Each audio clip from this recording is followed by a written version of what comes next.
Salut les tisseurs de fibres, bienvenue dans cette nouvelle vidéo FAQ dans laquelle je vais répondre aux questions que vous m'avez envoyées en commentaire YouTube et sur Facebook. On y va!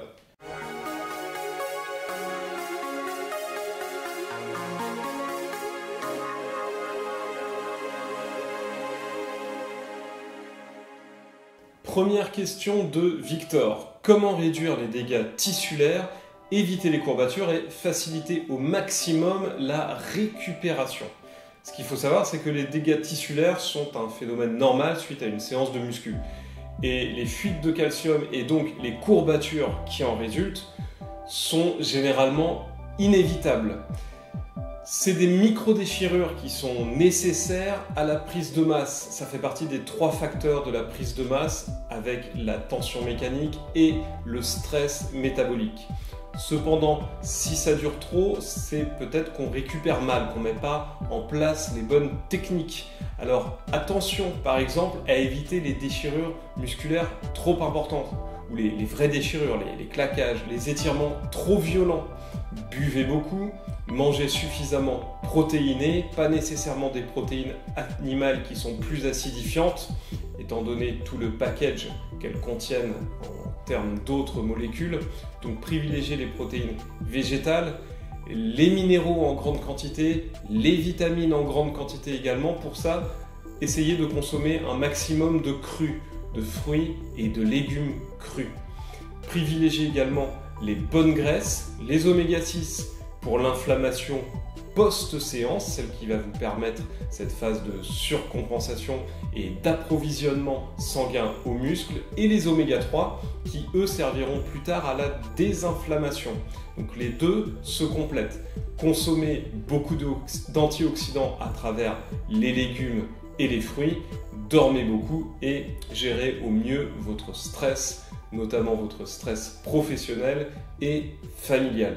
Autre question de Victor, comment économiser et bien investir son énergie nerveuse pour progresser et durer en full body à haute fréquence, c'est-à-dire en s'entraînant tout le corps le plus souvent possible, par exemple tous les jours, c'est ma technique personnelle. Alors en fait, réutilisez tout simplement les techniques que j'ai énoncées précédemment, ce qui est valable ici est valable pour ce que je disais plus haut sur la récupération, et attention, surtout ne mettez pas 100% de votre énergie sur tous les exercices à chaque séance, mais plutôt une séance sur 2 ou une séance sur 3 pour un exercice particulier. Confère ma vidéo sur le FQRF, donc le full body quotidien avec rotation du focus que j'avais fait au mois de mars ou avril 2019. Dernière question de Victor, toujours sur la récupération. Je me repose comme ça en full body haute fréquence, est-ce que c'est optimal? Alors il nous dit, pour ces jours de repos, 0 à 2 jours de repos par semaine dès que je ressens le besoin, plus 3 jours de suite chaque mois, et une fois par saison, une semaine de récupération totale pour réparer en profondeur et faire un reset. Alors, un jour de récupération une fois de temps en temps pour évacuer, pour éliminer la fatigue accumulée sur ces quelques séances, ok. En revanche, le reset à faire une fois par saison ou même les 3 jours de récupération par mois me semble pas nécessaire, ou alors si ces jours de récupération te sont nécessaires, c'est parce que tu t'es entraîné de manière trop intensive, que tu n'as pas bien géré l'intensité de ton entraînement vis-à-vis de ta récupération. Enfin, on peut s'entraîner de manière très intensive à condition d'avoir une hygiène de vie irréprochable, ce qui permet une récupération parfaite ou presque. On continue avec une question de Picheda Romain, qui me pose des questions par rapport à l'hypoglycémie, comment l'éviter dans une séance et expliquer le phénomène. On va faire à l'envers, on va commencer par expliquer le phénomène et ensuite je vous dirai comment l'éviter au cours d'une séance. Alors l'hypoglycémie, c'est donc une chute de la concentration de glucose sanguin qui passe en dessous de 1 g par litre de sang. Il en résulte des cellules musculaires et autres, d'ailleurs trop peu approvisionnées en glucides, et c'est généralement dû à des repas dans lesquels vous consommez des aliments à index glycémique IG trop élevé. Donc ça va entraîner une hyperglycémie suite à l'ingestion du repas et ensuite une hypoglycémie réactive, comme on appelle ça. Ça peut également être dû à une prise trop importante de caféine qui, d'un coup, va mobiliser toutes les réserves de sucre et les rapatrier aux cellules du corps, ce qui fait que vous allez vous retrouver sans glucose à disposition au bout d'un certain temps. Ou alors à un effort trop intensif, par exemple une séance de musculation où vous vous donnez trop, comparativement à votre capacité à mobiliser du sucre. Donc il y a plusieurs solutions. La mauvaise solution, c'est de consommer un aliment à IG haut avant et ou pendant la séance. Par exemple, un grain de sucre, une date, quelque chose de très sucré. Le problème, c'est que vous allez créer une seconde hypoglycémie parce que ces aliments à index glycémique élevé vont, comme je l'expliquais il y a 30 secondes, créer une hypoglycémie réactive. Donc, après vous avoir redonné un petit coup de fouet, vous allez tout de suite vous retrouver en phase d'hypoglycémie. Et également, vous n'allez pas apprendre à utiliser vos réserves musculaires à travers cette méthode-là. Il y a une solution intermédiaire qui consiste à consommer un aliment à index glycémique bas, comme des fruits, des légumes, des légumineuses, des céréales complètes ou des aliments gras et protéinés 2 heures avant votre séance. Alors là, vous éviterez l'hypoglycémie, mais le petit problème, c'est que vous n'apprendrez pas non plus à votre corps à utiliser ses propres réserves, étant donné que vous lui en fournissez. Alors préférentiellement, il utilisera celles que vous lui fournissez. Troisième solution, la bonne, apprenez à vous entraîner à jeun, sans avoir mangé avant. Alors au début, vous allez avoir probablement, comme moi au début, des maux de tête, un peu de nausée ou de la faiblesse sur vos exercices, mais vous allez vous rendre compte qu'en y allant progressivement, ça ira de mieux en mieux et que vous apprendrez à utiliser vos propres réserves de glycogène et surtout de graisse. Donc commencez à intensité faible dans votre séance si vous entraînez à jeun avec un petit quelque chose dans le ventre, par exemple un petit peu de jus ou mieux un aliment à index glycémique bas, par exemple des noix ou des céréales complètes. Et ensuite, vous allez apprendre à, d'une part, mobiliser vos graisses et en plus, utiliser davantage d'hormones de croissance, ce qui stimulera la prise de masse et la perte de gras, à condition de consommer une collation riche en glucides et en protéines juste après votre séance de musculation. Question de Patrice Meurger. Que penser de l'intérêt de s'étirer? Certains coachs considèrent cela comme inutile, voire nuisible. Ça dépend de l'objectif. Si l'objectif est différent d'un objectif souplesse, alors les étirements ne serviront qu'à, entre guillemets, développer la mobilité et la vascularisation musculaire, ce qui, entre parenthèses, est fondamental en musculation. Les étirements, effectivement, ne servent pas que à la souplesse, mais peuvent vous aider à développer davantage vos muscles et évidemment votre mobilité. Je voudrais signaler que depuis un certain nombre d'années déjà, je ne m'entraîne uniquement qu'en amplitude complète sur l'ensemble de mes mouvements de musculation et l'ensemble de ces mouvements, ou presque, nécessite déjà une certaine souplesse. Donc rien que le fait de faire ces mouvements de musculation développe ma souplesse. Donc je vous recommande de faire de même, de vous entraîner en amplitude complète, notamment sur les exercices de squat, également sur le travail du pont. Et à ce moment-là, les étirements deviennent optionnels. Donc si vous n'avez pas le temps de vous faire des étirements spécifiques, entraînez-vous impérativement en amplitude complète. Question suivante de Patrice toujours. Combien de temps pratiquer un entraînement donné? Faut-il apporter du changement tous les 21 jours, ce qui correspond, dit-on, au temps d'intégration d'une nouvelle conduite?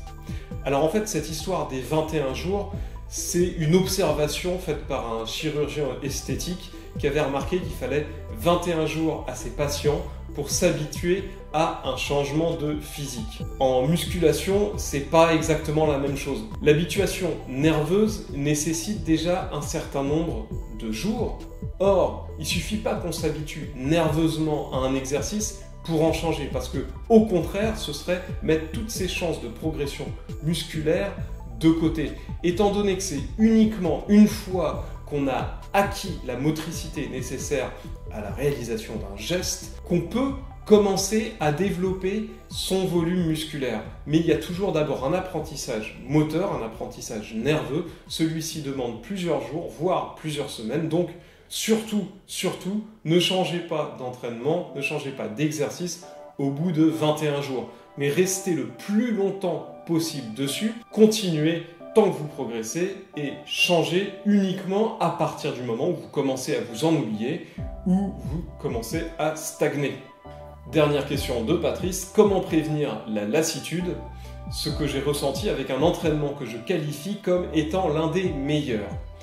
Alors, ce que je recommande dans ces cas-là, c'est effectivement de changer de programme. Donc là, ça fait écho à ce que je disais à la fin de la réponse de la question précédente. Comment changer de programme? Alors, par exemple, en s'entraînant en circuit plutôt qu'en série, ou en série plutôt qu'en circuit, en changeant de lieu d'entraînement, parfois ça peut redonner un petit peu de motivation. Donc si l'entraînement est efficace, autant continuer sur ce type d'entraînement, mais par exemple en changeant de lieu d'exécution. Avec la musculation libre, vous avez l'avantage de pouvoir vous entraîner quand même partout, donc n'hésitez pas. Entraînez-vous avec un partenaire, changez de partenaire. Changez également ce que vous visez, visez des fibres lentes ou les fibres rapides sur des séries plus ou moins courtes, plus ou moins longues. Changez de mode de contraction, travaillez plutôt en vitesse, en amplitude, changez la charge, lancez-vous des défis. Par exemple, un maximum de squats au poids de corps en 1 minute. Mais surtout, le plus important, reste le plaisir du mouvement bien fait. Vérifiez toujours que vous réalisez des exercices, d'une part, que vous aimez bien, et surtout que vous réalisez correctement. C'est ce qui vous produira du plaisir, et donc qui fera que vous aurez envie de continuer sur un entraînement efficace. On continue avec la question de Samuel. Comment muscler sa chaîne postérieure pour lutter contre les pathologies aux épaules, aux genoux, etc. Alors effectivement, il faut toujours veiller à avoir un bon équilibre entre les muscles de l'avant de son corps, notamment les abdominaux, les quadriceps, les pectoraux, et ceux de l'arrière. Donc l'arrière des épaules, les dorsaux, les lombaires, les fessiers et les ischios. Si vous avez un déséquilibre antéro-postérieur, vous aurez un squelette qui sera tenu de manière asymétrique. Généralement, on a l'arrière moins musclé par rapport à l'avant, ce qui fait qu'on a tendance à se recroqueviller comme ça, à se fléchir vers l'avant, à se voûter. C'est normal parce qu'on a le réflexe de muscler ce qui se voit dans la glace. Et ce qui se voit dans la glace, c'est ce qu'il y a devant nous. On oublie ce qu'il y a derrière, les lombaires, les ischios, l'arrière d'épaule, qui devrait en fait représenter 50% du travail de musculation. Ce que je vous recommande, c'est d'alterner des entraînements avant et arrière du corps. Ou alors de consacrer la moitié de votre séance à l'avant, l'autre moitié à l'arrière du corps. Ou encore, alterner une série pour l'avant du corps, par exemple les biceps, et une série pour l'arrière, les triceps, ou alors une série pour les abdos et une série pour les lombaires, et vous vous entraînez comme ça en superset, donc en alternant une face puis l'autre, et vous recommencez. Pour les ischios, vous travaillerez sur des exercices de flexion des genoux, de tirage des cuisses vers l'arrière. Ça peut par exemple être des ponts de bassin, du good morning, ou ce qui est excellent, un exercice de sprint. Sprintez dehors, courez le plus vite possible, vous verrez qu'après votre première séance, vous aurez les ischios fortement courbaturés. Pour les lombaires, travaillez des mouvements de cambrure, par exemple l'arc, le good morning ou le pont. Enfin, pour l'arrière des épaules, pratiquez des exercices où vous poussez les coudes vers l'arrière, tels que le pouce-tapis, les tractions australiennes ou encore le rameur. Question de Marcel Oussa. Comment démarrer la musculation à 60 ans? C'est vrai que quand on vieillit, à partir de 40, 50 et a fortiori 60 voire 70 ans, et encore plus après, on a un gros processus de fonte musculaire. Si on n'entretient pas sa masse musculaire, on la perd. Quelque chose qui avait tendance à être naturel, qu'on n'avait pas besoin de travailler plus tôt, quand on était ado et jeune adulte, disparaît ensuite naturellement si on ne l'entretient pas. Donc très bonne question. Pour éviter cette fonte musculaire, il faut se renforcer et a fortiori le faire à partir de 50, 60, 70 ans. Au début, commencez par des exercices de mobilisation articulaire et de gainage. Travaillez sur les positions de base, par exemple, mettez-vous accroupi, ce qui vous servira ensuite pour le squat. Apprenez à vous tenir à genoux pour étirer les quadriceps et les chevilles. Prenez la position du cobra qu'on voit en yoga pour développer la souplesse ventrale et vertébrale.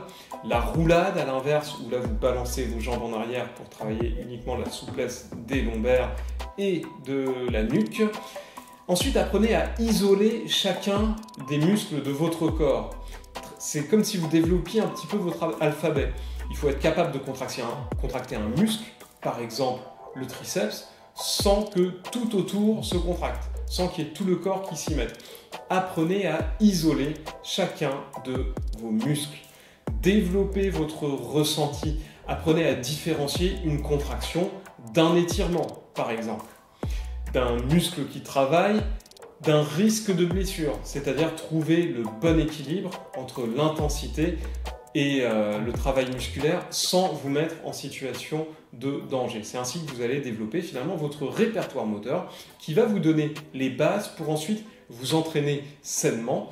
Vous allez pouvoir commencer alors à travailler vos muscles profonds, ceux de la chaîne dorsale en particulier, confère la réponse à la question précédente. Également travailler votre souplesse et enfin, au bout de quelques mois d'apprentissage, là, vous allez pouvoir commencer de la musculation classique à base de pompes, de traction, éventuellement même de travail pliométrie ou si vous vous entraînez en poids et haltères, des charges, des barres.